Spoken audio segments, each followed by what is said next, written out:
Assalamualaikum warahmatullahi wabarakatuh. Bella, bersama saya Adinda Lufia Thomasasandi dari Universitas Bengkulu, program studi S1 Akuntansi. Di sini saya akan sharing kepada teman-teman sekalian tentang materi perusahaan dagang. Baiklah, yang pertama kali yang kita akan bahas dari pengertian perusahaan dagang. Ada 3 jenis berdasarkan operasionalnya di dalam perusahaan dagang ini. Yang pertama, perusahaan jasa, yang kedua perusahaan dagang, yang ketiga perusahaan manufaktur. Yang pertama yaitu perusahaan jasa. Perusahaan jasa adalah perusahaan yang memberikan layanan jasa kepada pelanggannya. Contoh seperti kursus mengemudi, fotokopi, dan lain-lain. Pada perusahaan jasa ini juga memiliki pendapatan yang disebut service revenue.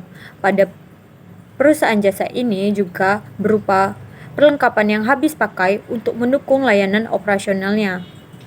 Pada juga perusahaan jasa ini memiliki beban untuk satu periode yang terdiri dari beban operasi. Yang kedua yaitu perusahaan dagang. Perusahaan dagang adalah perusahaan yang membeli barang tanpa mengubah bentuk. Contohnya seperti Alfamart, Indomaret, Hypermart, dan lain-lain. Pada perusahaan dagang ini juga memiliki pendapatan yang disebut sales revenue. Selain perlengkapan, ada juga persediaan yang berupa termasuk dalam aset lancar yang akan memberikan manfaat ketika barang tersebut terjual. Pada perusahaan dagang ini juga memiliki beban untuk satu periode yang terdiri adanya beban pokok penjualan atau HPP dan beban operasi yang terdiri dari beban umum dan beban penjualan. Yang ketiga yaitu perusahaan manufaktur. Perusahaan manufaktur adalah perusahaan yang membeli bahan baku yang kemudian diproses melalui proses produksi untuk menghasilkan jadi, baru kemudian dijual kepada pembeli atau pelanggan. Nah, pada perusahaan manufaktur ini juga memiliki pendapatan yang disebut sales revenue. Di dalam perusahaan manufaktur ini juga terbagi menjadi 3 jenis. Yang pertama, persediaan bahan baku. Yang kedua, persediaan dalam proses. Yang ketiga, persediaan berupa barang jadi. Dalam persediaan bahan baku adalah persediaan berupa proses menjadi barang jadi, melibatkan tenaga kerja langsung atau overhead pabrik.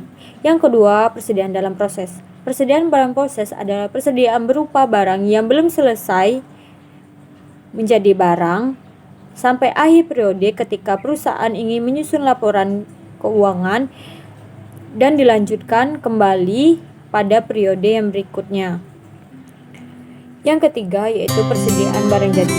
Persediaan barang jadi adalah persediaan berupa barang yang sudah selesai melalui tahapan proses produksi dan siap untuk dijual kepada pembeli atau diserahkan kepada pemesanan.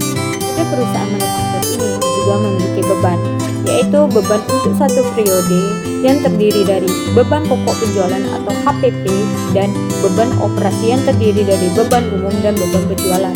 Dan yang kedua yang akan kita bahas yaitu tentang aktivitas operasional perusahaan jasa dan perusahaan dagang. Selain dari aktivitas yang membedakan dari 3 aktivitas tersebut, dalam perjanjian laba ruginya, perusahaan jasa menggunakan single step yang artinya pendapatan yang diperoleh langsung dikurangkan dengan semua beban untuk mendapatkan laba atau rugi.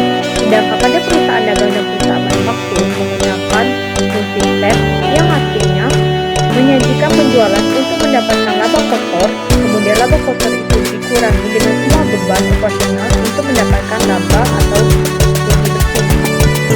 bersih. Materi yang ketiga yang akan kita bahas yaitu perhitungan pada laba perusahaan dagang dan perusahaan manufaktur. Di dalam perusahaan kedua tersebut ada harga pokok penjualan atau HPP adalah total harga perolehan atas barang yang terjual dalam satu periode. HPP merupakan akun kelompok beban, nama lainnya beban pokok penjualan, dalam bahasa Inggrisnya disebut cost of goods sold. Harga perolehan atas barang dagangan adalah semua pengeluaran yang dibayarkan oleh perusahaan untuk memperoleh barang dagangan tersebut siap untuk dijual. Yang terakhir yang akan kita bahas yaitu sistem pencatatan dalam persediaan. Ada 2 sistem pencatatan di dalam persediaan ini. Yang pertama sistem pencatatan perpetual, yang kedua yaitu sistem pencatatan periodik. Sistem pencatatan adalah pencatatan persediaan barang yang dilakukan secara rinci dan terus